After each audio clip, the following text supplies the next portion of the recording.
There will be an independent inquiry into claims that British security services were complicit in the torture of terror suspects in Guantanamo Bay and elsewhere.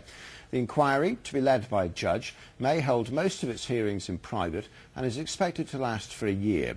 David Cameron told MPs that the inquiry would help restore Britain's moral leadership in the world. Our security correspondent Gordon Carrera reports. In the years following the attacks of 9/11, allegations surrounding torture and the mistreatment of detainees have grown, claims of interrogation and abuse.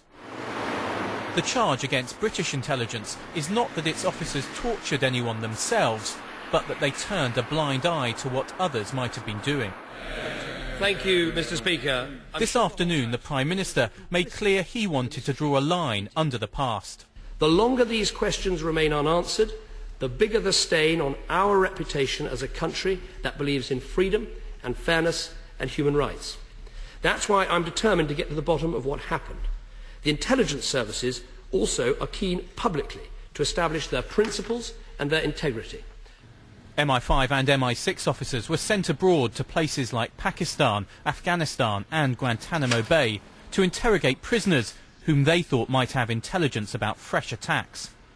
One of the men suing the government says that he was repeatedly questioned by British intelligence while held at Bagram Air Base in Afghanistan, and says that officers ignored signs of his mistreatment. They can see how weak I was, fragile, the loss of weight. They saw me in Pakistan and then they were shocked to see me in that condition again in Bagram Base. They recognized the signs of torture in my face and my body and how weak I was.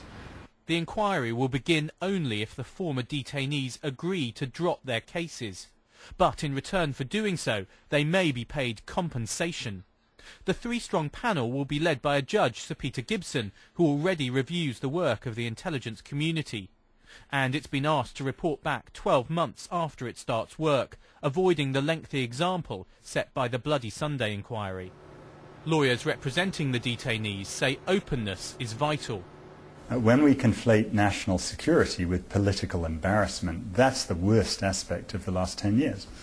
And I'm afraid if an inquiry is held largely in secret, that's really perpetuating the problem, not resolving it. One area the inquiry will be looking at is whether the guidelines for officers being sent abroad from here, MI5 headquarters, were clear enough to try and prevent the repeat of any past problems. Today, the government has published the current guidelines for interrogation overseas. Under the new procedures, ministers will have to sign off sensitive interrogations. The intelligence services are working now under new, strengthened guidance, which should again help bolster public support in the way in which the intelligence services do their work on our behalf.